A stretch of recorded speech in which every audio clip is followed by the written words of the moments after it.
Hi అండి, అందరికీ నేను చూపించబోయేది ప్రతి ఒక్కరికి యూజ్ అవుతుందని వీడియో తీయడం జరిగింది. మరి మనకి ఏదో ఒక అవసరం వస్తూనే ఉంటుంది. మరి అవసరం వచ్చినప్పుడు ఎవరి దగ్గర చేయి చాపి అడగాల్సిన అవసరం లేకుండా, లేకపోతే అప్పు చేయవలసిన అవసరం లేకుండా, మరి ప్రతీ నెల మనము కొంత అమౌంట్ అయితే మరి small amount become a big saving అండి.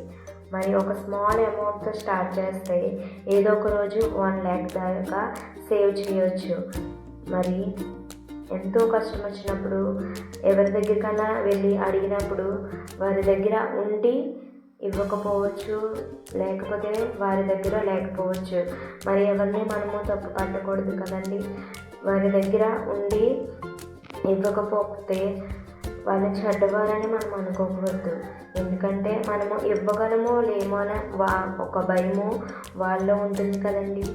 మరి అలా ఎదుటి వారిని మరి అడగడానికి కన్నా మనమే మరి ముందుగానే మరి సేవ్ చేసుకొని పెట్టుకున్నామంటే ఒక 50 కానీ 500 కానీ 200 కానీ 100 కానీ ప్రతీ నెల మరి సేవ్ చేసినట్లయితే మనకి కష్టం వచ్చినా, లేకపోతే పిల్లలకి చదువులకు కావచ్చు, పెళ్లి చేయడానికి కానీ, లేకపోతే ఒక ఇల్లు కట్టడానికి కానీ చిన్నగా మనము ఇంట్లో వాళ్ళకి మరి సహకారులుగా ఉంటామని నేను నమ్ముచున్నాను. మరి నేను తీసుకున్నాను, నేను చేయగలను కొంత అమౌంట్. మరి మామూలుగా నేను దాచేదాన్ని, కానీ ఏదైనా వచ్చినప్పుడు మరి తీసి ఖర్చు పెట్టేసేదాన్ని. అలా కాకుండా మరి నెంబర్స్ ఇచ్చారు కాబట్టి ఎంత వేస్తున్నామో కూడా తెలుసు. మనకి ఇంత దాచామా, సరే ఇంకా దాయగలమని ప్రతి నెల మనకు ఒక కాన్ఫిడెంట్ రావడానికి నెంబర్స్ కూడా ఉన్నాయి. మరి మనం అందులో వేసి మరి అక్కడ మార్క్ చేసుకుని ఎంత వేసామో మార్క్ చేసుకున్నట్లయితే మరి దాయగలమన్న కాన్ఫిడెంట్ మనకి ఖచ్చితంగా వస్తుంది. ఒకసారి ఆలోచించండి. మరి ప్రతి ఒక్కరూ మన ఇంట్లో వారికి సహకారులుగా ఉండాలని నేను కోరుకుంటున్నాను. నేనైతే అలానే తీసుకున్నాను, నేను చేయగలను, నేను దాయగలను అని. మీరు కూడా దాస్తారని నేను నమ్ముచున్నాను. మరి నేను ఒక సజెషన్ మీ అందరికీ ఇవ్వాలనుకుంటున్నాను. మరి అందరూ మరి ఎవరి మీద ఆశించకుండా మరి మీరే మరి ఇప్పటి నుంచి ఈ రోజు నుంచి మరి దాయడం స్టార్ట్ చేస్తారని నేను అనుకుంటున్నాను. ఖచ్చితంగా నా యొక్క సజెషన్ నచ్చినట్లయితే మీరు కూడా మరి సేవ్ చేయడానికి ఒక మంచి మాటను చెప్పాలనుకుంటున్నాను. సామెతలు 6వ అధ్యాయం అండి. బైబిల్లో ఒక మాట చెప్పాలనుకుంటున్నాను. సామెతలు 6వ అధ్యాయము 6వ వచనం. సోమరి చీమల యొద్దకు వెళ్ళుము, వాటి నడతలు కనిపెట్టి జ్ఞానము తెచ్చుకునుము. వాటికి న్యాయాధిపతి లేకున్నను, పై విచారణకర్త లేకున్నను, అధిపతి లేకున్నను, అవి వేసవి కాలమందు ఆహారము సిద్ధపరుచుకును, కోతకాలమందు ధాన్యము కూర్చుకును. సోమరి ఎందాక నువ్వు పడుకుని ఉండు, ఎప్పుడు నిద్రలేచెదవు? ఇక కొంచెము నిద్రించెదను, కొంచెము కొనికెదను, కొంచెము సేపు చేతులు ముడుచుకుని పరుండెదను నీవనుచుందువు. అందుచేత దోపిడిగాడు వచ్చినట్లు దరిద్రము నీ వద్దకు వచ్చును, ఆయుధదారుడు వచ్చినట్లు లేమి నీ వద్దకు వచ్చును. చూసారు కదండి. మరి చీమలను చూసి చీమల వద్దకు వెళ్ళి జ్ఞానము తెచ్చుకోమని ఉందండి. సోమరులుగా ఉండకుండా మరి చీమలంతా చిన్నగా ఉంటారండి.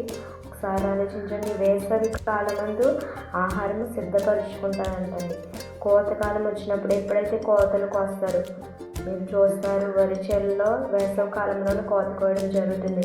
అప్పుడే అవి ఆ యొక్క ధాన్యాన్ని మరి సమకూర్చుకోవడానికి ఎంతో దూరం ప్రయాణం చేస్తాయి. మీరు ఎప్పుడైనా చీమలు చూసారా? అవి మొయ్యలేనంత బరువుని వాటి వీపు మీద పెట్టుకొని మరి ఒక ప్రదేశానికి వెళ్ళి మరి అవి ఆహారము లైన్గా వెళ్ళి మరి దాయడం జరుగుతుంది. ఎందుకంటే వర్షాకాలం బయటకు వెళ్ళలేవు, ఆహారం దొరకదు. కోత కోసినప్పుడే మరి దొరికినప్పుడు ఆహారం దొరికినప్పుడే వాటిని కష్టపడి ఒక దిక్కున కూర్చుకున్నట్లయితే వర్షాకాలము ఆహారం లేనప్పుడు కష్టం వచ్చినప్పుడు మరి బయటికి వెళ్ళి కష్టపడలేము అన్న పరిస్థితి వచ్చినప్పుడు అవి ఇంట్లోనే ఉండి లోపలే ఉండి బయటికి రాకుండా అవి తినడానికి మరి ముందుగానే జ్ఞానం కలిగి అవి దాచుకోవడం జరుగుతుంది. మరి పై విచారణకర్త లేకుండాను అధిపతి లేకుండాను అంట. ఎవరు చెప్పలేదు కదండి పై విచారణకర్త, ఏ అధిపతి మరి ఎవరు చెప్పరు కదండి.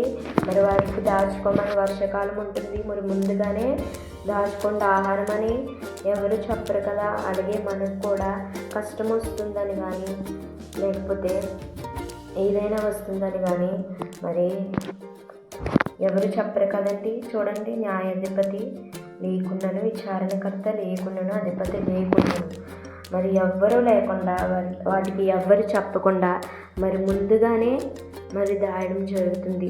అలాగే మనకి ఎవ్వరు చెప్పకపోయినా మరి ఒకరోజు వస్తుంది కష్టం కానీ అవసరం కానీ లేకపోతే ఏదైనా చేయడానికి కానీ ఒకరోజు వస్తుంది. నా చిన్న అమౌంట్, నేను దాచిన చిన్న అమౌంట్ నెల నెల ఒక 500, 50 అలా రూపాయి మనము దాచినట్లయితే మరి కష్టం వచ్చినప్పుడు ఇబ్బంది వచ్చినప్పుడు మరి ఆ అమౌంటే పెద్దగా అనిపిస్తుంది. ఆ సమయం వచ్చినప్పుడు ఒక 1 lakh అని అనుకోవచ్చు. అది కష్టపడే వారికి తెలుస్తుంది. మరి ఇప్పటిదాకా ఎవరైతే ఇంట్లో ఖాళీగా ఉన్నారో మరి కష్టపడకుండా ఉన్నారో సోమరులుగా ఎవరైతే ఉన్నారో నా వీడియో చూసి ఇప్పటి నుంచైనా మరి అలా ఉండకుండా దరిద్రం మన ఇంట్లోకి రాకుండా మరి మనం ఇంట్లో వారికి మరి ముందు నుంచే నెల నెల కొంత అమౌంట్ పక్కన పెట్టినట్లయితే అలా అందులో ఆ యొక్క వుడెన్ బాక్స్ నాకైతే చాలా బాగా నచ్చిందండి. మరి దాయడానికి మరి కొంత అమౌంట్ మరి దాచినట్లయితే నెల నెల మరి తల్లిదండ్రులు కావచ్చు, మరి పెళ్ళైన వాళ్ళైతే మరి హస్బెండ్ ఒక ఇంట్లో ఒకరి జీవితం మీద ఇల్లు గడవదు కదండి. మరి అలాంటి వారికి మనం సహకారులుగా ఉండాలి. మన భర్తకు కానీ లేకపోతే పేరెంట్స్ కానీ మనం సహకారులుగా ఉండి ఏదైనా మనకు వచ్చిన టాలెంట్ని బట్టే మనం కష్టపడి మనకు వచ్చిన దాంట్లోనే చిన్నది నెలకి మరి రోజుకి ఒక 100 వచ్చే పని అన్నా చేసినా నెలకి 3000 అవుతుంది కదండి. ఆ 3000లో మనము నెల ఆ యొక్క 3000లో మరి ఒక 500 పక్కన పెట్టినట్లయితే మరి ఆ అమౌంట్ దాచినట్లయితే మనకు అవసరం వచ్చినప్పుడు యూజ్ అవుతుంది కదండి. మరి ఖాళీగా ఉండకుండా మరి ఏదో ఒక పని చేస్తూ అలా నెల నెల కొంత దాచినట్లయితే మనకి ఏ ఇబ్బంది ఉండదు కదండి, ఏ కష్టము రాదు కదా. మరి ఇప్పటి నుంచే స్టార్ట్ చేయండి. మరి ఎవరు సోమరులుగా ఉండకుండా మరి నేను ఒక సజెషన్ ఇస్తున్నాను. మరి మీరు మీ ఇంట్లోకి మరి సహకారులుగా ఉంటారని నేను ఒక వీడియో తీయడం జరిగింది. ఇంకొచ్చే పని మిషన్ కుట్టడం, లేడీస్ అయితే మిషన్ కుట్టడం, మరి అబ్బాయిలు అయితే వాళ్ళకి ఏమి శక్తి కొలది ఏం చేయగలరో అది చేసి మరి కొంత దాచినట్లయితే మీ ఇంట్లోకి యూజ్ అవుతుంది. I hope